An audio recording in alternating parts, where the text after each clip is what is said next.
میں سر تک چادر تانے سو رہی تھی۔ اماں غصے سے کمرے میں آئیں، میرے سر سے چادر ایک جھٹکے سے اتار کر پھینک دی۔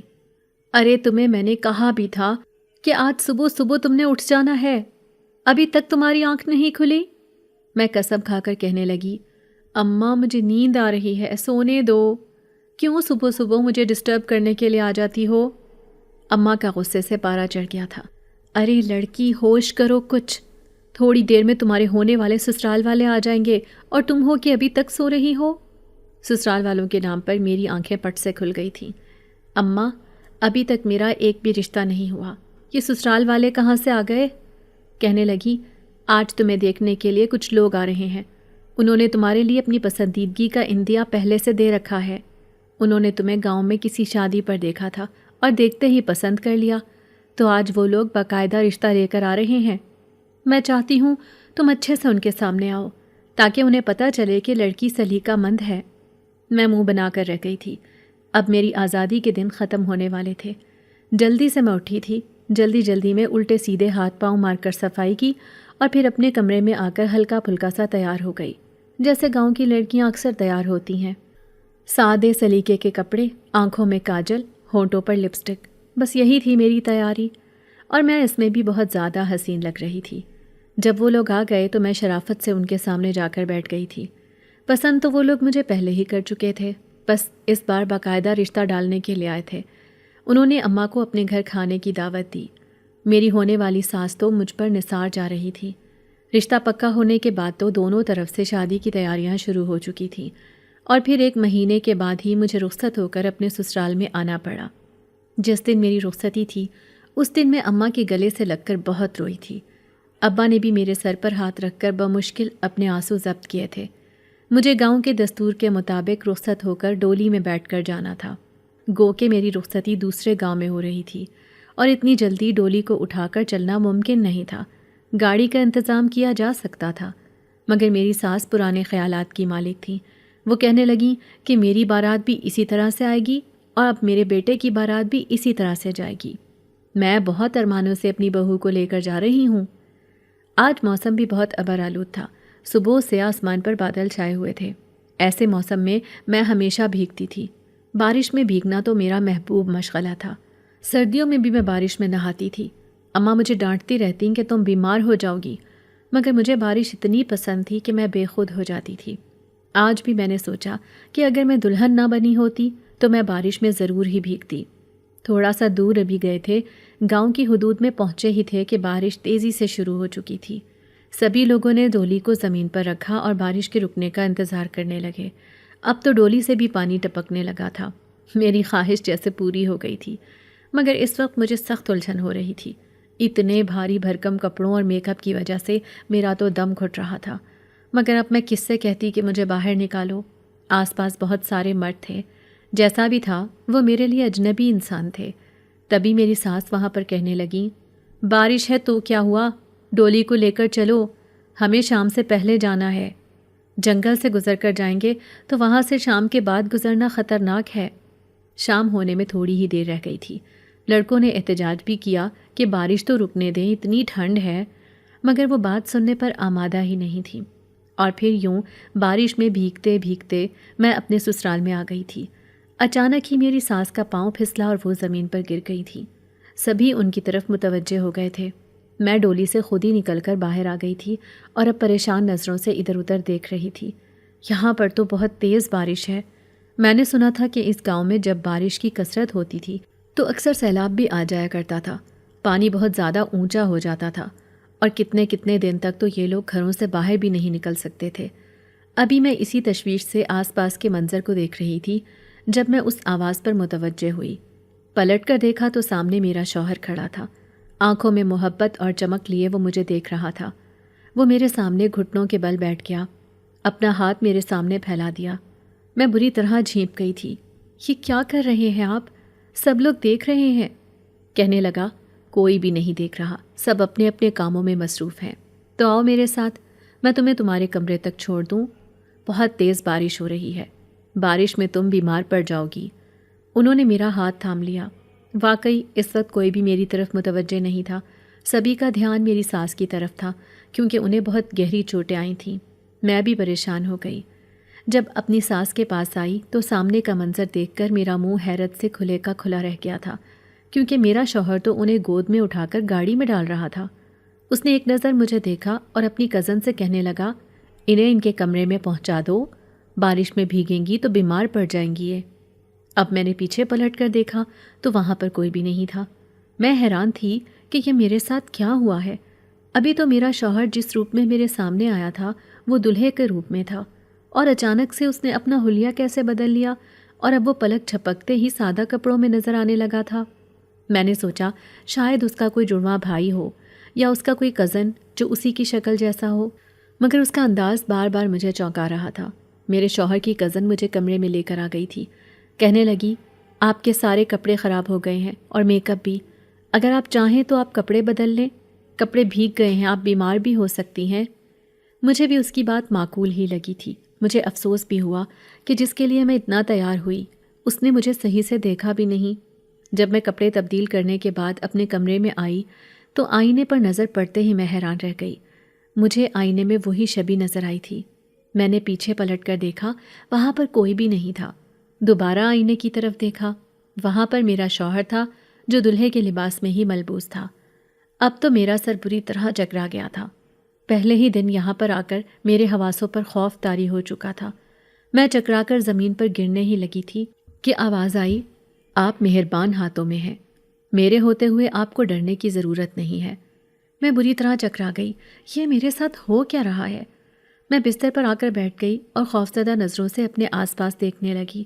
میں نے سوچا کہ میں کسی کو کہتی ہوں کہ میرے پاس آ کر رکے، اپنے شوہر کی کسی کزن کو، مگر مصیبت یہ تھی کہ یہاں پر میں کسی کو جانتی بھی نہیں تھی، اور نہ جانے سب لوگ میرے بارے میں کیا سوچتے کہ میں پہلے ہی دن پورے گھر میں دندناتی پھر رہی ہوں۔ امی نے مجھے خاص نصیحت کی تھی کہ تم اس گھر میں ایک جگہ پر ٹک کر بیٹھی رہنا، نہ زیادہ باتیں کرنے کی ضرورت ہے نہ زیادہ گھومنے پھرنے کی۔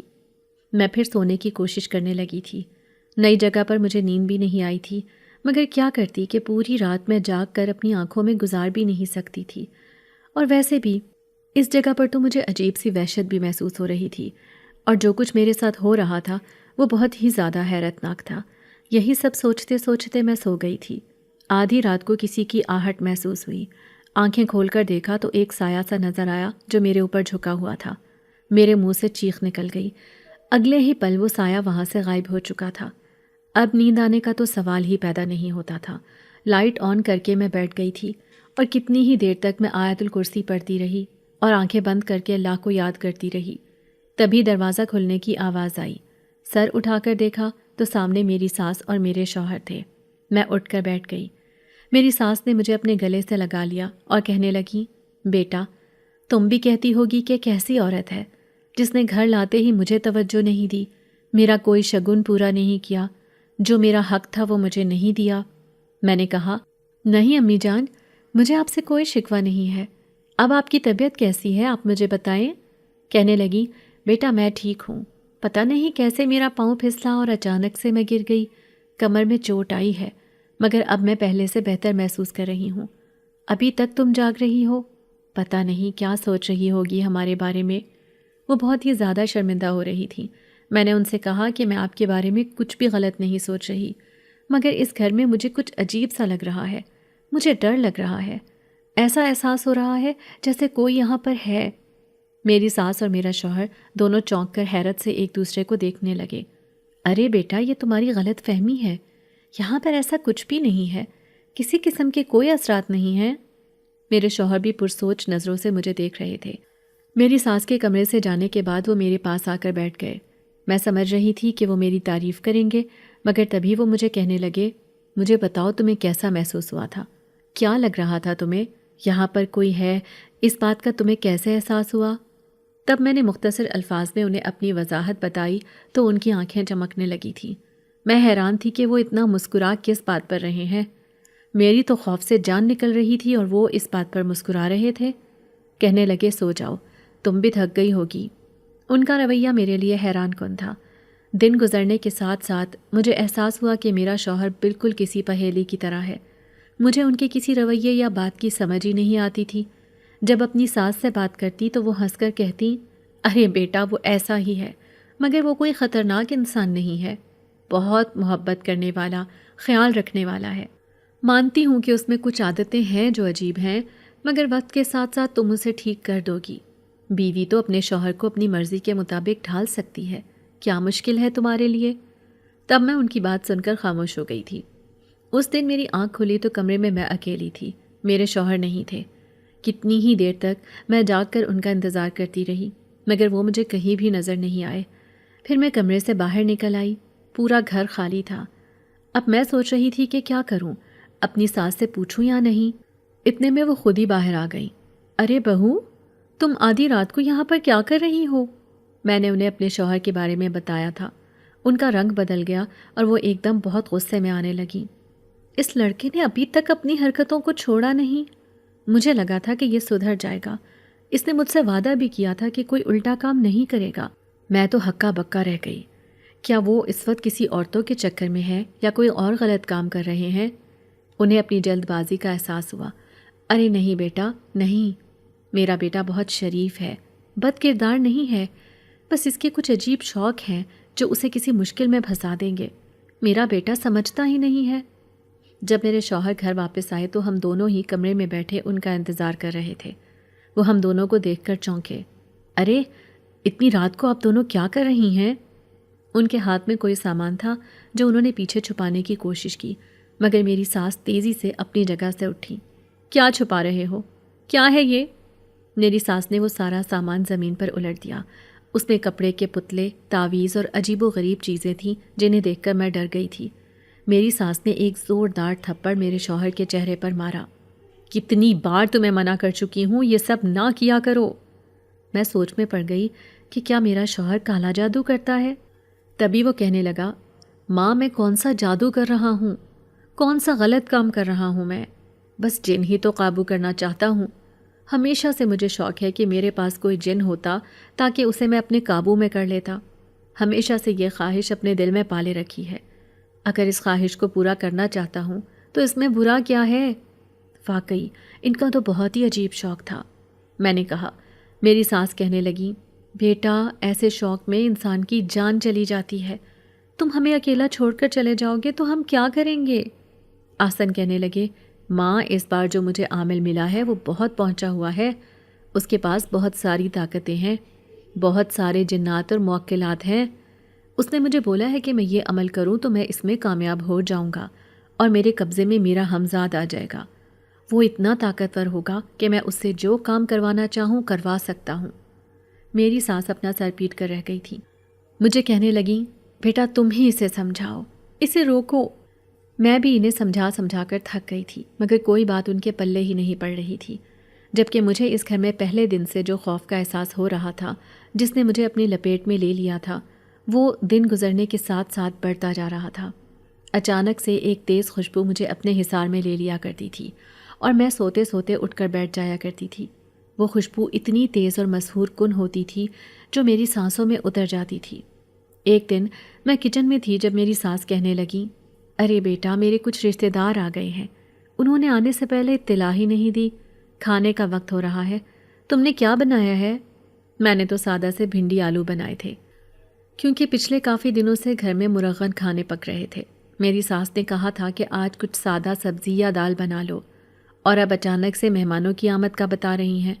پھر کہنے لگیں، بیٹا ایک کام کرو، تم کھانا گھر میں بنا لو، میں روٹیاں بازار سے منگوا لیتی ہوں۔ یہ لوگ جو ہیں ان میں کچھ شوگر کے مریض بھی ہیں، انہیں جلدی بھوک ستاتی ہے۔ اب میں اچانک سے کیا کروں؟ گھر میں کوئی ایسا مرد تھا بھی نہیں جو بازار سے مرغا وغیرہ لا کر دے دیتا۔ تبھی میں نے اپنے شوہر کی طرف دیکھا جو گھر میں داخل ہو رہے تھے۔ میں نے بھاگ کر جا کر انہیں ساری بات بتائی تو وہ کہنے لگے، میں ابھی باہر جا کر بھجوا دیتا ہوں، تم فکر مت کرو۔ وہ گھر سے باہر نکل گئے تھے اور میری ساس بھی کہنے لگیں، بیٹا میں ایک فوتگی پر جا رہی ہوں، ابھی مجھے فوتگی کے بارے میں پتہ چلا ہے، اگر نہیں گئی تو وہ لوگ ناراض ہو جائیں گے۔ تم بیٹا مہمان آئیں تو مہمانوں کو کھانا دے دینا اور محلے میں ساتھ والے بچے کو بھیج کر روٹیاں بھی منگوا لینا۔ ساس کے چلے جانے کے بعد میں اپنا سر پکڑ کر بیٹھ گئی تھی۔ اب میں اکیلے کیا کروں؟ کچھ سمجھ ہی نہیں آ رہا تھا، میں کھانا بناؤں یا مہمانوں کے پاس جا کر بیٹھوں۔ تبھی میرے شوہر گھر آئے تو انہوں نے مجھے 3-4 شاپر دیے۔ مجھے گہری نظروں سے دیکھتے ہوئے وہ وہیں سے واپس پلٹ گئے۔ میں نے انہیں بلایا اور کہنے لگی، آپ بھی گھر میں رک جائیں، کھانا کھا کر جائیے گا۔ وہ عجیب سے انداز میں مسکرائے تھے۔ نہیں، یہ کھانا تم کھاؤ اور مہمانوں کو بھی دو۔ میں کچن میں آ کر جب ان شاپروں کو کھول کر دیکھنے لگی تو میرا منہ حیرت سے کھلے کا کھلا رہ گیا تھا۔ یہ سارا کھانا تو پہلے سے بنا ہوا تھا۔ ایک شاپر میں چکن کڑھائی تھی تو کسی برتن میں بریانی تھی۔ میں نے وہ سارا کھانا نکالا، اس میں روٹیاں بھی تھیں، رائتا بھی اور سلاد بھی۔ میں نے وہ سارا کھانا برتنوں میں نکالا۔ میں حیران تھی کہ اچانک سے میرے شوہر یہ سب کہاں سے لے کر آ گئے ہیں۔ گاؤں میں تو یہ سب نہیں ملتا تھا، اور اتنی جلدی 15 منٹ میں وہ شہر جا کر واپس بھی آ گئے، ایسا تو ممکن ہی نہیں تھا۔ بہرحال میں نے جلدی سے مہمانوں کے سامنے کھانا رکھا۔ وہ میرے سسرال والوں اور میرے سلیقے کی تعریفیں کرنے لگے۔ شام کو جاتے ہوئے بھی وہ میری شان میں قصیدے پڑھ رہے تھے۔ میری ساس گھر آئیں تو کہنے لگی، بیٹا راستے میں وہ لوگ مجھے ملے تھے، تمہاری بہت تعریفیں کر رہے تھے کہ تمہاری بہو بہت سگڑ ہے، منٹوں میں سارا کام کر لیتی ہے۔ تم نے کیسے کیا یہ سارا کام بیٹا؟ میں نے انہیں کچھ بتانے کا ارادہ کیا ہی تھا کہ تبھی میرے شوہر گھر میں آ گئے۔ آج تو ان کی حالت بہت ہی خراب تھی، انہیں چکر آ رہے تھے اور وہ بار بار زمین پر گرتے جا رہے تھے۔ میں بھاگتے ہوئے ان کے پاس آئی۔ ہم دونوں کو احسن کی طبیعت کی فکر پڑ گئی تھی، باقی ساری باتیں تو ہم دونوں بھول ہی چکے تھے۔ ہم نے گاڑی نکالی اور انہیں شہر کے ہسپتال لے کر آئے تو تب ڈاکٹر نے بتایا کہ ان کے جسم سے خون کم ہو رہا ہے، انہیں خون کی فوری ضرورت ہے۔ جلدی سے خون کا بندوبست کیا گیا تھا۔ 2 دن تک ڈاکٹر نے احسن کو ہسپتال میں رکھا اور پھر ڈسچارج کر دیا۔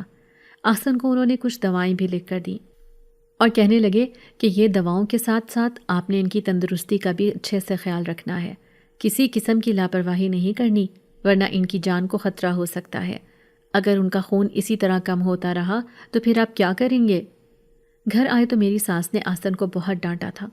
منع کرتی ہوں، یہ سب کام مت کرو، یہ انہی عملیات کا اثر ہے جو تم ایسے بیمار ہو رہے ہو۔ اب کی بار میرے شوہر خاموش رہ گئے تھے، کچھ کہا نہیں تھا مگر وہ رونے لگے تھے۔ ماں کیا کروں؟ ایک یہی زندگی میری خواہش تھی اور بدقسمتی سے میں اپنی اس خواہش کو بھی پورا نہیں کر سکتا۔ جب میری ساس وہاں سے اٹھ کر گئیں تو میں نے ان سے پوچھا، آپ کی طبیعت اچانک سے اتنی خراب کیسے ہو گئی؟ کیا ہوا تھا؟ مجھے سچ سچ بتائیں۔ وہ گہری سانس لے کر رہ گئے، کہنے لگے، اماں کو یہ بات میں نہیں بتانا چاہتا تھا کیونکہ وہ پریشان ہو جاتی ہیں، مجھے ہی باتیں سنانے لگتی ہیں۔ یہ بات میں صرف تمہیں بتا رہا ہوں کیونکہ میں جانتا ہوں کہ تم بہت اچھی اور سمجھدار ہو اور تم مجھ پر غصہ بھی نہیں کرو گی، بلکہ مجھے پتہ ہے کہ تم مجھے کوئی اچھا اور بہترین مشورہ ہی دو گی۔ میں ان کے پاس ہو کر بیٹھ گئی۔ آپ مجھے بتائیں جو بات ہے، اعتبار کریں مجھ پر، میں آپ کا کوئی راز کسی کو نہیں بتاؤں گی۔ اس بات پر وہ قدرے پرسکون ہو گئے تھے۔ کہنے لگے، میں چھوٹا سا تھا جب مجھے شوق پیدا ہوا کہ میں ایک عامل بنوں، میرے پاس جنات ہوں۔ میرے دادا ابو کے پاس جنات موجود تھے، انہوں نے بہت سارے عملیات کر کے ان جنات کو اپنے قابو میں کیا ہوا تھا، ان سے وہ اپنے سارے کام بھی کرواتے تھے۔ دادا ابو کے پاس ہر وقت مٹھائیاں، ٹافیاں اور اسی طرح کی چیزیں موجود رہتی تھیں۔ ان کے پاس وہ پھل بھی موجود ہوتے جو کہیں سے نہیں ملتے تھے، جن کا موسم ہی ختم ہو چکا ہوتا، مگر وہ میرے دادا جی کے پاس موجود رہتے۔ ہم ان سے پوچھتے تو وہ مسکرا کر ہمیں ٹال دیتے، مگر جب ہم لوگ بڑے ہوئے تو پتہ چلا کہ دادا کے پاس تو جنات ہیں۔ تب میں نے دادا سے کہا کہ مجھے بھی یہ سب سکھائیں، مجھے بھی جن چاہیے، مگر دادا نے مجھے غصے سے جھڑک دیا۔ کہنے لگے، تم چھوٹے ہو، ان باتوں میں تمہیں نہیں پڑنا چاہیے، اور خبردار اگر تم نے دوبارہ میرے کمرے میں آنے کی یا میرے کمرے میں جھانکنے کی کوشش کی تو مجھ سے برا کوئی نہیں ہوگا۔ دادا کے ڈانٹنے کے بعد میں نے ان سے تو کوئی بات نہیں کی، مگر میں چھپ چھپ کر انہیں دیکھتا ضرور تھا۔ جب ان کے پاس مریض آتے تھے، دادا ان کا علاج کرتے تھے اور وہ ڈھیروں پیسے انہیں دے کر جاتے تھے۔ یہ سب دیکھ دیکھ کر میں سوچتا کہ میں بھی یہ سب ضرور حاصل کروں گا۔ مجھے بھی طاقت حاصل کرنے کا بہت شوق تھا۔ ایک دن دادا ابو اپنے کمرے میں سوئے مگر وہ صبح دوبارہ اٹھ نہیں سکے۔ اچانک سے ان کی موت ہو گئی تھی۔ ان کے مرنے کی وجہ کیا تھی یہ کوئی بھی نہیں جانتا تھا۔ انہیں دفنانے کے بعد میرے ابو نے ان کی ساری کتابوں کو جلانے کی کوشش کی تھی، مگر امی کہنے لگیں کہ ان کتابوں کو نہیں جلانا، بلکہ ان میں جو اسلامی کتابیں ہیں وہ آپ کسی مدرسے میں بھیجوا دیں، اور وہ جو عملیات والی کتابیں ہیں آپ ان کو پانی میں بہا دیں۔ میرا نہیں خیال کہ کتابوں کو جلانا مناسب ہوگا، تو ابو نے ان ساری عملیات کی کتابوں کو بوروں میں ڈالا اور رات کو بورے باندھ کر رکھ دیے کہ وہ صبح ہوتے ہی کسی نہر میں جا کر ان کو پھینک دیں گے۔ امی ابو کے سونے کے بعد میں ان بوروں کے پاس آ گیا تھا اور ان میں سے کچھ عملیات کی کتابیں میں نے نکال لی تھیں۔ میں نے ابھی 3 ہی کتابیں وہاں سے نکالی تھیں۔ اگر زیادہ کتابیں نکالتا تو ابو کو بھی پتہ چل جاتا، اسی لیے وہ کتابیں میں نے اپنے کمرے میں چھپا دی تھیں۔ اگلے دن ابو نے وہ کتابیں پھینک دیں اور پھر دادا ابو کے کمرے میں قرآن خوانی کروانے کے بعد اس کمرے کو اسٹور روم بنا دیا تھا۔ دادا ابو کے مرنے کے بعد ہم کبھی بھی سکون سے سو نہیں سکے تھے۔ رات کو ہمیں کسی کے رونے چلانے کی آوازیں آتی تھیں، جیسے بہت سارے لوگ بین کر رہے ہوں، جیسے کوئی کسی مشکل میں ہو۔ ابو کہتے کہ یہ سب انہی جنات کی کارستانی ہے جو ابا جی کے پاس رہتے تھے۔ ان جنات نے ہمارا جینا حرام کر دیا تھا۔ ہم لوگ سو رہے ہوتے جب دروازے اور کھڑکیاں زور زور سے بجنے لگتی تھیں۔ کبھی چھت پر کسی کے بھاگنے کی آواز آتی، کبھی کوئی دروازے پر زور زور سے دستک دیتا، ہمیں ہمارے ناموں سے پکارتا۔ جب ہم لوگ باہر آتے تو وہاں پر کوئی بھی نہ ہوتا۔ اس سب سے ابو بہت ڈر گئے تھے۔ وہ کہنے لگے کہ اب یہ حویلی رہنے کے قابل نہیں رہی، اس حویلی کو بیچ دینا ہوگا۔ امی ابو نے حویلی کو بیچ دیا تھا اور ان پیسوں سے کچھ دکانیں خرید لیں اور یہ چھوٹا سا گھر جہاں پر ہم لوگ رہ رہے ہیں۔ میں اس گھر سے آنے کی وجہ سے بہت اداس تھا۔ سوچتا تھا کہ اسی گھر میں رہتا تو دادا کی جنات سے میری دوستی ہو جاتی، مگر میرے ماں باپ تو وہاں پر رہنے کے لیے تیار ہی نہیں تھے۔ مگر میرے دل سے وہ اس خواہش کو نکال نہیں سکے تھے۔ جب تک ابو زندہ رہے تب تک میں ان کے خوف کی وجہ سے کبھی بھی اس خواہش کا کھل کر اظہار نہیں کر سکا، مگر ان کے مرنے کے بعد میں نے سوچا کہ اب تو مجھے روکنے ٹوکنے والا کوئی بھی نہیں رہا، اب میں آسانی سے اپنی اس خواہش پر عمل کر سکتا ہوں۔ میرے شوہر کچھ دیر کو سانس لینے کے لیے رکے تھے۔ میں نے انہیں پانی کا گلاس پیش کیا۔ اب میں ان کی باتوں میں پوری طرح سے کھو گئی تھی۔ میں دیکھنا چاہتی تھی کہ وہ مجھے اس سے آگے کیا بتانے والے ہیں۔ انہوں نے بھی میری دلچسپی کو نوٹ کر لیا تھا۔ پھر سے وہ وہیں سے شروع ہو گئے تھے جہاں پر انہوں نے بات کو روکا تھا۔ میں تعلیم مکمل کر چکا تھا، اچھی جاب بھی کرنے لگا تھا۔ انہی دنوں میں نے چھپ کر عملیات کرنے شروع کر دیے تھے۔ ان کتابوں کو میں نے کھنگالا مگر مجھے ان کی کچھ سمجھ ہی نہیں آئی تھی۔ اگر دادا ابو زندہ ہوتے یا کوئی عامل میرے پاس موجود ہوتا جو مجھے اس بارے میں اچھے سے بتاتا تو مجھے ان کتابوں کو سمجھنا آسان ہوتا۔ اب میں کسی ایسے عامل کی تلاش میں پھرنے لگا جو مجھے میری اس خواہش کے پورا کرنے میں مدد کر سکے۔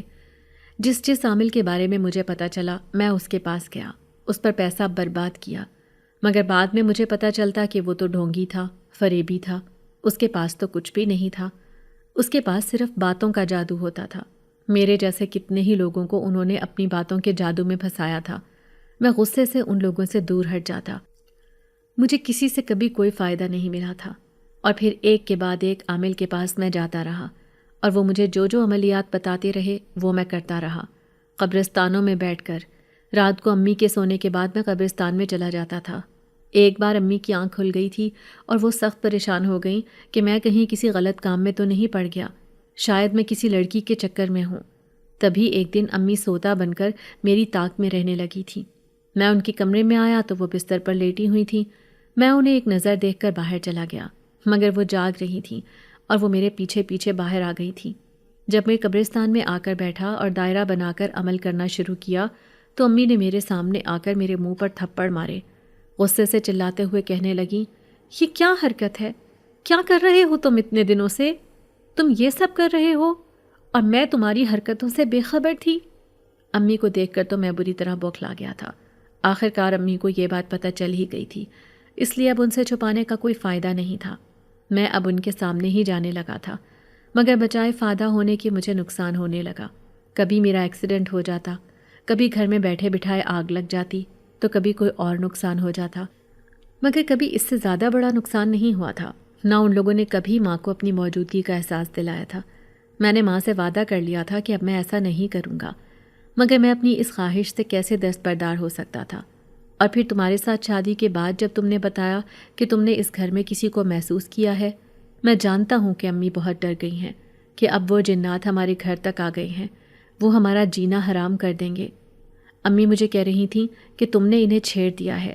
وہ بات کرتے کرتے رکے تو میں نے ان سے کہا، اب آپ مجھے یہ بتائیں کہ آپ کے ساتھ اچانک سے کیا ہوا؟ وہ نظریں چرانے لگے تھے، کہنے لگے، دیکھو تم یہ بات امی کو بتا دو گی۔ میں نے ان سے وعدہ کیا کہ آپ ایک بار مجھ پر اعتبار کر کے تو دیکھیں، میں کسی کو کچھ نہیں بتاؤں گی۔ کہنے لگے کہ پچھلے دنوں مجھے ایک عامل ملا، وہ بہت پہنچا ہوا تھا، اس کا دعویٰ تھا کہ اس کے پاس بہت سارے جنات ہیں، اور اس نے مجھے اپنا ایک جن بھی دکھایا جو بہت ڈراؤنا تھا۔ وہ مجھے کہنے لگا کہ ایسی ہی طاقتیں تمہیں بھی حاصل ہو سکتی ہیں، بس تم مجھے اس کام کے 50,000 روپے دے دو اور جیسا جیسا میں کہتا ہوں ویسا کرو۔ میں نے اسے 50,000 کی رقم بھی دے دی ہے، اور جو عمل اس نے مجھے بتایا وہ میں نے کیا بھی تھا، مگر مجھ سے ذرا سی غلطی ہو گئی، اور وہ جن جسے میں نے قید کرنا تھا اس جن نے مجھ پر ہی حملہ کر دیا۔ اسی نے میرے جسم سے خون نچوڑ لیا تھا۔ تبھی میں نے دیکھا کہ وہاں پر ایک اور آدمی آیا تھا جو سفید کپڑوں میں ملبوس تھا، اس کے چہرے پر داڑھی تھی، اس کا چہرہ بھی نورانی تھا۔ اس آدمی نے مجھے اس جن سے بچایا تھا۔ میری آنکھوں کے سامنے اندھیرا چھا گیا تھا۔ میں نہیں جانتا کہ ان دونوں کے درمیان کیا بات ہوئی، ان دونوں کے درمیان لڑائی ہوئی، اس نے مجھے کیسے بچایا، مجھے کچھ نہیں پتا، مگر جب میری آنکھ کھلی تو میں اپنے گھر کے دروازے کے پاس تھا، اور یوں میں تم لوگوں کے پاس آ گیا، مگر میری حالت بہت زیادہ خراب ہو چکی تھی۔ اپنی بات کہہ کر وہ خاموش ہو گئے تھے، مگر میرے رونگٹے کھڑے ہو گئے۔ یہ کیا کہہ رہے ہیں آپ؟ اس جن نے آپ پر حملہ کیا اور وہ آپ کو جان سے مارنے والا تھا؟ انہوں نے ہاں میں سر ہلایا۔ تم صحیح سمجھ رہی ہو، اس جن نے میری جان لینے کی کوشش کی، مگر اللہ نے مجھے بچا لیا، اور ساتھ ہی اس آدمی کو وہاں پر بھیج دیا جو نہ جانے کون تھا، فرشتہ تھا، کوئی نیک آدمی تھا، یا پھر کوئی نیک جن، مگر اس نے میری زندگی بچا لی۔ میری ساس کمرے میں آ گئی تھی۔ بہت خوب بیٹا، بہت خوب، بہت اچھا کام انجام دیا تم نے، اس دن کے لیے منع کرتی تھی تمہیں۔ میری ساس نے یہ سب سن لیا تھا، اور اب وہ انہیں بری طرح سے ڈانٹ رہی تھی۔ میں نے بمشکل اپنی ساس کو خاموش کروایا۔ امی وہ پہلے ہی پریشان ہیں، الجھے ہوئے ہیں، آپ انہیں معاف کر دیں، وہ آج کے بعد ایسا نہیں کریں گے۔ وقت یوں ہی تیزی سے گزرنے لگا تھا۔ میرے شوہر تو ان چیزوں سے باز آ گئے تھے، انہوں نے چیلے کرنا، جنات قابو کرنا، یہ سب چھوڑ دیا تھا، مگر اب گھر میں عجیب و غریب واقعات ہونے لگے تھے۔ پہلے تو صرف مجھے کسی کی موجودگی کا احساس ہوتا تھا، مگر اب یہ احساس میری ساس کو بھی ہونے لگا تھا۔ اس دن ہم اپنے کمرے میں سو رہے تھے جب میری ساس کے چلانے کی آواز آئی تھی۔ ہم لوگ بھاگتے ہوئے ان کے پاس آئے۔ کیا ہوا ہے؟ آپ اتنا چلا کیوں رہی ہیں؟ سب ٹھیک تو ہے؟ کوئی برا خواب دیکھ لیا کیا؟ میں نے ان سے پوچھا۔ وہ اشارے سے پانی مانگ رہی تھی۔ میں بھاگتی ہوئی کچن میں گئی، جلدی سے ان کے لیے پانی کا گلاس لائی۔ پانی پی کر ان کے حواس کچھ بحال ہوئے۔ کہنے لگیں، یہاں پر کوئی تھا جس نے میری گردن دبائی، وہ مجھے جان سے مارنا چاہتا تھا، وہ مجھے نقصان پہنچانا چاہتا تھا، پتہ نہیں کون تھا، وہ بہت خوفناک تھا، اور پھر اچانک سے ایک سفید روشنی نظر آئی اور وہ وہاں سے غائب ہو گیا۔ ان کی بات پر میں حیران رہ گئی۔ کیا آپ سچ کہہ رہی ہیں؟ ہو سکتا ہے آپ نے کوئی خواب دیکھا ہو یا خواب کا وہم ہو۔ انہوں نے اپنی گردن سے دوپٹہ ہٹایا۔ یہ دیکھو، میری گردن کا نشان نظر آ رہا ہے۔ ان کی گردن پر واضح انگلیوں کے نشان نظر آ رہے تھے۔ ہم دونوں ہی بہت پریشان ہو گئے تھے۔ میری ساس تو بہت ڈر گئی تھی۔ بیٹا، یہ سب تمہاری وجہ سے ہوا ہے، میں نے منع بھی کیا تھا کہ یہ عملیات نہ کرو، مگر تم نے میری بات نہیں مانی۔ اب تم نے ان جنات کو اپنے گھر کا راستہ دکھا دیا ہے، پہلے تمہارے دادا نے اور اب تم نے۔ یہ بات تم نہیں جانتے بیٹا کہ تمہارے دادا کے اس شوق نے بھی کتنے گھروں کو، کتنی زندگیوں کو برباد کیا۔ تمہارے دادا کا انتقال ہو گیا، تمہاری 2 پھوپھیاں بچپن میں ہی مر گئیں، اور تمہارے 2 چچا بھی پراسرار طریقے سے اس دنیا سے چلے گئے۔ وہ دونوں اپنے کمروں میں سو رہے تھے جب صبح ان کی لاشیں ملی تھیں۔ کوئی بھی نہیں جانتا تھا کہ ان کی موت کیسے ہوئی۔ دونوں بالکل ٹھیک ٹھاک تھے، صحت مند تھے، اور اچانک سے سب کو روتا ہوا چھوڑ کر چلے گئے۔ یہ سب تمہارے دادا کے عملیات کی وجہ سے ہی ہوا، ان کی وجہ سے جنات آئے۔ اسی لیے تو میں کہتی تھی کہ تم یہ سب مت کرو، کل کو تم نے شادی بھی کرنی ہے، تمہارے بچے بھی ہونے ہیں۔ سوچو اگر تمہارے بچوں کے ساتھ ایسا ہو تب تمہیں کیسا لگے گا؟ میرے شوہر نے اب ان ساری باتوں سے توبہ کر لی تھی۔ کہنے لگے، ماں میں وعدہ کرتا ہوں میں اس کے بعد ایسا کوئی کام نہیں کروں گا۔ آج کے بعد کوئی مجھے کتنا ہی لالچ دے، کوئی کتنا ہی پہنچا ہوا عامل کیوں نہ ہو، میں کسی کے پاس نہیں جاؤں گا۔ بس ایک بار ہماری اس مصیبت سے جان چھوٹ جائے، اللہ ہمیں بچا لے۔ وہ روتے جاتے اور یہی دعا کرتے جاتے۔ مجھے بھی ان کی حالت دیکھ کر بہت ترس آ رہا تھا۔ اس دن کے بعد پھر میری ساس کے ساتھ تو اس طرح کا کوئی واقعہ پیش نہیں آیا، مگر اکثر ہی وہ کہتی کہ مجھے کسی نے دھکا دینے کی کوشش کی۔ جب میں سیڑھیوں سے اتر رہی تھی تو مجھے کسی نے پھینکنا چاہا، مگر پھر مجھے کسی نے تھام لیا۔ کبھی کہتی کہ میرے دوپٹے میں آگ لگ گئی، مگر دیکھتے ہی دیکھتے وہ آگ نہ جانے کیسے بجھ گئی۔ یہ سب تو میرے ساتھ بھی ہوتا تھا۔ اب میں دوسرے جی سے تھی، میں امید سے تھی، لیکن اچانک سے مجھے بھی ایسا محسوس ہوتا جیسے مجھے کسی نے دھکا دیا ہو، مگر اگلے ہی پل جیسے کوئی مجھے تھام لیتا۔ اس سب سے میں بہت زیادہ پریشان ہو جاتی تھی۔ میں روتی تھی، چلاتی تھی، مگر پھر خود ہی خاموش ہو جاتی تھی۔ ڈر کا احساس بھی مجھے ہر وقت ہوتا تھا۔ ایک دن جب میں سیڑھیوں سے گرنے لگی تو اس دن تو جیسے میری جان حلق میں اٹک گئی تھی، صرف یہ سوچ کر ہی کہ اگر میرا بچہ اس دنیا میں آنے سے پہلے ہی چلا جائے تو تب مجھ پر کیا گزرتی۔ میرا چہرہ بالکل پیلا پڑ چکا تھا، خوف سے میرے رونگٹے کھڑے ہو گئے تھے۔ میں اپنے کمرے میں بیٹھی یہی سب سوچ رہی تھی جب میرے کانوں سے وہ آواز ٹکرائی، میں تمہیں کسی کی غلطی کی سزا نہیں دوں گا۔ جو کچھ کسی اور نے کیا ہے وہ سب تمہیں نہیں سہنا پڑے گا۔ کسی کی غلطی کی سزا نہ تمہیں ملے گی نہ تمہارے بچے کو، اور فکر مت کرو، میں تم لوگوں کے دشمن کو یہاں سے بہت دور نکال دوں گا، مگر تب تک تمہیں میرے ساتھ ایک تعاون کرنا ہوگا۔ میں حیران تھی، یہ کون ہے جس کی آواز مجھے سنائی دے رہی ہے، مگر مجھے وہ نظر نہیں آ رہا۔ میں گھبرا کر اٹھ کر کھڑی ہو گئی۔ تم کون ہو؟ میرے سامنے کیوں نہیں آتے؟ وہ کہنے لگا، ابھی میری بات دھیان سے سنو۔ جب تک تمہارے بچے کی ولادت نہیں ہو جاتی تم اپنی ماں کے گھر میں رہو گی۔ اس گھر میں کچھ اثرات ہیں، انہیں یہاں سے ختم کرنے میں، انہیں یہاں سے نکالنے میں مجھے کچھ وقت درکار ہے۔ میں اس لیے یہاں پر موجود ہوں کہ تم لوگوں کے دشمنوں کو اس گھر سے نکال کر آرام حاصل کر سکوں۔ اگر تم یہاں پر رہو گی تو وہ تمہیں نقصان پہنچانے سے گریز نہیں کریں گے، اسی لیے تم کچھ دن کے لیے اپنی ماں کے گھر چلی جاؤ، اور جب تک تمہارا بچہ چھلے سے نہیں نکل جاتا تب تک تم یہاں پر مت آنا۔ تب تک میں اس گھر کو ان اثرات سے پاک کر دوں گا، اور یہ بات کسی کو مت بتانا جو میں نے تم سے کی ہے۔ اپنے طور پر اپنی ساس اور شوہر کو سمجھا دو۔ میں اپنی ساس کے پاس گئی اور کہنے لگی، امی جی، میں چاہتی ہوں کہ میں اپنی ماں کے پاس یہ دن گزاروں۔ آپ جانتی ہیں کہ ان دنوں عورت کتنی پریشان ہوتی ہے، اسے جذباتی سہارے کی ضرورت ہوتی ہے، اور یہاں پر مجھے بہت خوف آتا ہے، بہت ڈر لگتا ہے، یہاں پر تو میں مر جاؤں گی۔ ساس کہنے لگی، بیٹا لوگ باتیں بنائیں گے کہ اس حال میں اپنی بہو کو گھر سے نکال دیا۔ میں نے کہا، کوئی کچھ بھی نہیں کہے گا، اگر کسی نے کہا تو میں خود بتاؤں گی کہ میں اپنی مرضی سے آئی ہوں، اور آپ لوگ تو میرا بہت خیال رکھتے ہیں۔ میری ساس اس بات پر مان گئی تھی، اور میرے شوہر نے بھی اعتراض نہیں کیا۔ ہاں یہ ٹھیک ہے، جب تک تم یہاں پر رہو گی تو مجھے پریشانی رہے گی کہ یہاں کچھ غلط نہ ہو جائے۔ تم وہاں پر رہو، میں روزانہ وہاں تم سے ملنے کے لیے آتا رہوں گا۔ امی کے گھر آنے کے بعد مجھے سکون مل گیا تھا، نہ تو دوبارہ مجھے کسی نے نقصان پہنچانے کی کوشش کی تھی، اور نہ ہی میرے ساتھ کچھ عجیب ہوا تھا۔ ہاں مگر اس خوشبو کا احساس مجھے اکثر اپنے آس پاس ہوتا تھا، جو مجھے یہ اطمینان دلاتی کہ کوئی ہے جو میری حفاظت کرنے والا ہے۔ پھر وہ دن بھی آ گیا جب میں نے ایک پیارے سے بیٹے کو جنم دیا تھا۔ امی سے کہا کہ میں چلہ اسی گھر میں گزارنا چاہتی ہوں۔ امی ابو کو بھلا کیا اعتراض ہو سکتا تھا؟ وہ تو خوش تھے کہ اب ان کے ہاتھ میں ایک کھلونا آ گیا تھا جس سے وہ دل بہلاتے اور اس کے ساتھ باتیں کرتے۔ میری ساس اور شوہر کبھی روزانہ تو کبھی ایک دن چھوڑ کر آتے، میرے بچے کو اٹھا کر خوب پیار کرتے۔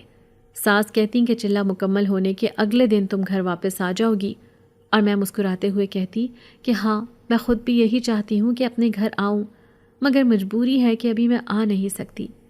ابھی تک میں نے انہیں اس آواز اور اس بات کے بارے میں نہیں بتایا تھا جو اس اجنبی نے مجھے بتائی تھی۔ میں خود اس کے بارے میں کچھ نہیں جانتی تھی، وہ کون تھا اور وہ مجھ پر اتنا مہربان کیوں تھا، وہ جن تھا یا کوئی اور مخلوق۔ جب تک میں خود اس کے بارے میں کچھ جان نہ جاتی تب تک میں کسی کو اس کے بارے میں بتا نہیں سکتی تھی، اور نہ ہی کچھ سمجھا سکتی تھی، ورنہ یہ لوگ مجھے وہمی اور پاگل بھی قرار دے سکتے تھے۔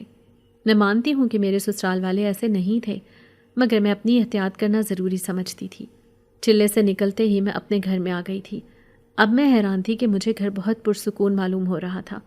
اس سے پہلے جو مجھے احساس ہوتا تھا کہ کوئی ہے جو مجھے غصے سے گھور رہا ہے، کبھی کبھی تیز بدبو کا احساس بھی اٹھنے لگ رہا تھا، مگر اب وہ احساس ختم ہو گئے تھے اور گھر کا ماحول پرسکون اور نارمل نظر آنے لگا تھا۔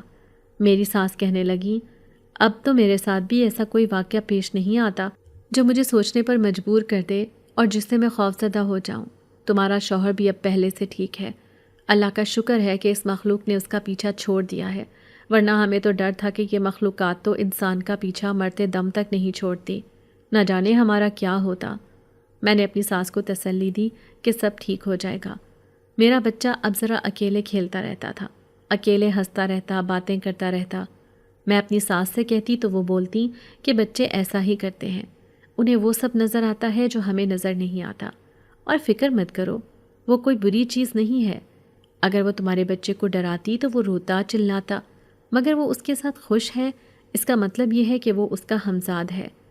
اس دن میں اپنے بچے کو سلا کر نماز پڑھنے کا سوچ رہی تھی جب مجھے وہی آواز سنائی دی تھی، اور اب میرے سامنے ایک مجسم صورت میں آدمی آ کر کھڑا ہو گیا تھا، جسے دیکھ کر میں حیران رہ گئی تھی۔ وہ ایک درمیانی عمر کا آدمی تھا، چہرہ نورانی تھا، چہرے پر داڑھی تھی اور بال بھی لمبے لمبے تھے، سفید بے داغ لباس اس نے پہن رکھا تھا۔ وہ سامنے پڑی کرسی پر بیٹھ گیا، اس نے میرے بچے کو پیار کیا اور پھر مجھے کہنے لگا، اب تو آپ خوش ہونا، آپ کے گھر سے سارے برے اثرات ختم ہو گئے ہیں۔ آپ لوگوں کی حفاظت کے لیے میں نے جو ذمہ اٹھایا تھا وہ میں نے نبھایا ہے، اور میں آخری سانس تک اس فرض کو نبھاؤں گا، اس عہد کو جو عہد میں نے کسی سے کیا تھا۔ میں حیران تھی کہ وہ کون تھا، اچانک سے میرے کمرے میں کیسے آ گیا۔ اتنا تو مجھے احساس ہو گیا تھا کہ وہ میری طرح کوئی عام انسان نہیں ہے، وہ تو کوئی اور ہی مخلوق ہے، نہ جانے کون ہے، جن ہے یا فرشتہ یا کچھ اور۔ آج میری ساس بھی گھر پر نہیں تھی، وہ خاندان میں ایک فوتگی پر گئی ہوئی تھی۔ اس آدمی نے کہا کہ میں آپ کے شوہر کے دادا کا موکل ہوں، جو ان کے مرنے کے بعد آزاد ہو گیا تھا۔ احسن کے دادا نے میرے ساتھ زندگی میں کبھی کوئی بدسلوکی نہیں کی تھی، وہ میرے ساتھ بہت پیار سے پیش آتے تھے، کبھی انہوں نے میرے ساتھ غلاموں جیسا سلوک نہیں کیا۔ میں نے ان سے وعدہ کیا تھا کہ میں ان کے بعد بھی ان کے آنے والی نسل کا خیال رکھوں گا، اور اسی لیے میں اپنا عہد نبھانے کے لیے آپ لوگوں کی زندگی میں آ گیا ہوں۔ میں حیرت سے اسے دیکھے جا رہی تھی، وہ میری آنکھوں میں نظر آنے والے سوال کو پڑھ گیا، کہنے لگا، میں جانتا ہوں آپ کیا پوچھنا چاہتی ہیں، آپ کے ذہن میں بہت سارے سوال ہیں، آپ کو یہ بھی تجسس ہے کہ جو کچھ آپ کے ساتھ ہوا ہے وہ سب نارمل نہیں ہے، مگر میں آپ کو یہ کہوں گا کہ یہ سب واقعی آپ کے شوہر کی وجہ سے ہوا ہے تو آپ کو یقین نہیں ہوگا۔ میں اپنی جگہ پر اٹھ کر بیٹھ گئی۔ کیا مطلب؟ میرے شوہر کی وجہ سے؟ کیسے؟ کہنے لگے کہ وہ الٹے سیدھے اعمال کر کے برے جنات کو اپنی طرف مائل کرنے میں کامیاب ہو گیا تھا، اور وہ موکلات اور جنات جو آپ کے شوہر کے دادا جی کی قید میں تھے، گو کہ مالک نے کبھی بھی کسی کے ساتھ بدسلوکی نہیں کی تھی، لیکن کچھ جنات اور موکلات ایسے تھے جو چاہتے تھے کہ انہیں آزاد کر دیا جائے۔ وہ اپنی مرضی سے اپنی زندگی گزارنا چاہتے تھے، مگر قید میں ہونے کی وجہ سے وہ آزادی کے لیے ترستے رہے اور دل ہی دل میں مالک سے نفرت بھی کرنے لگے تھے، اور انہی جنات نے مالک کا بھی قتل کر دیا تھا۔ پھر ان کے آزاد ہونے کے بعد وہ گھر کے لوگوں کو تنگ کرتے رہے۔ کچھ عرصے کے لیے وہ لوگ زندگی سے نکل چکے تھے، مگر جب آپ کے شوہر نے دوبارہ سے عملیات میں قدم رکھا تو وہ بھی آپ لوگوں کی طرف متوجہ ہو گئے، اور یوں وہ اس گھر کو نقصان پہنچانا چاہتے تھے۔ انہی لوگوں کی وجہ سے مجھے بھی یہاں پر آنا پڑا اور اپنی موجودگی کو عیاں کرنا پڑا۔ میرا مقصد آپ کو خوفزدہ کرنا نہیں تھا، بلکہ اس بات کا احساس دلانا تھا کہ آپ خود کو اکیلا مت سمجھیں، آپ خوفزدہ مت ہوں، یہ مت سوچیں کہ آپ دنیا میں اکیلی ہیں، بلکہ کوئی ہے جو آپ کے ساتھ موجود ہے، جو آپ کی حفاظت کرنے والا ہے، اور میرا آپ سے وعدہ ہے کہ میں ہمیشہ آپ لوگوں کی حفاظت کروں گا، کیونکہ جو میں نے عہد کیا ہے اسے میں آخری سانس تک نبھاؤں گا۔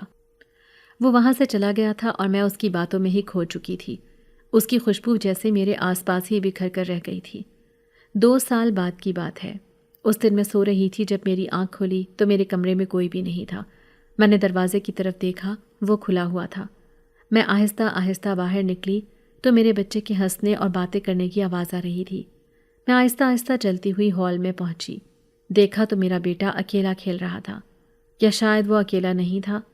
میں نے ایک پرسکون سانس دی اور آہستہ آہستہ آگے بڑھی۔ وہ جس سے باتیں کر رہا تھا وہ نظر نہیں آ رہا تھا، لیکن اس کی موجودگی کا احساس مجھے ہو رہا تھا۔ وہ خوشبو میرے چاروں طرف پھیل رہی تھی، وہی خوشبو جو میرا خوف دور کر دیتی تھی۔ میرے ساس اور سسر کمرے میں نہیں تھے، وہ سب اپنے اپنے کاموں میں مصروف تھے۔ میں نے ان کے ساتھ کچھ دن گزارے اور ان کے دل سے خوف بالکل نکل چکا تھا۔ اب وہ نارمل تھے اور ہنستے مسکراتے تھے۔ میں نے سوچا کہ زندگی بھی کتنی عجیب چیز ہے، آج ہم پریشان ہوتے ہیں تو کل کسی بات کا حل مل جاتا ہے۔ یہ سب میرا وہم نہیں تھا، یہ حقیقت تھی کہ اس گھر پر کسی بری چیز کا سایہ تھا، مگر اب سب کچھ ٹھیک تھا۔ میرا شوہر بھی بہت بدل چکا تھا، وہ اب کوئی عمل نہیں کرتا تھا اور وہ اب ایک اچھا اور نیک انسان بن گیا تھا۔ مجھے آج بھی وہ دن یاد ہے جب میری شادی ہوئی تھی اور ڈولی میں بیٹھ کر میں اس گھر میں آئی تھی۔ اگر اس دن وہ موکل میری حفاظت نہ کرتا تو شاید میں آج زندہ نہ ہوتی۔ میں نے سوچا کہ میں اسے کچھ دے دوں، اس کا شکریہ ادا کروں، لیکن وہ انسان نہیں تھا، وہ تو ایک موکل تھا جو صرف اپنے وعدے کا پاس کر رہا تھا۔ میں بہت خوش تھی۔ میں نے اپنے بیٹے کو گود میں اٹھایا اور ہنسنے لگی۔ میں آج بھی اکیلے میں اس موکل سے بات کرتی ہوں اور وہ میری باتوں کا جواب دیتا ہے۔ وہ موکل آج میری زندگی کا ایک حصہ ہے۔ اس کی خوشبو میرے ارد گرد پھیلی ہوئی ہے، اور جب بھی مجھے کوئی خوف یا ڈر ہوتا ہے تو وہ فوراً ہی میرے پاس آ کر مجھے تسلی دیتا ہے۔ میں اس کا نام نہیں جانتی، نہ ہی اس کی شکل۔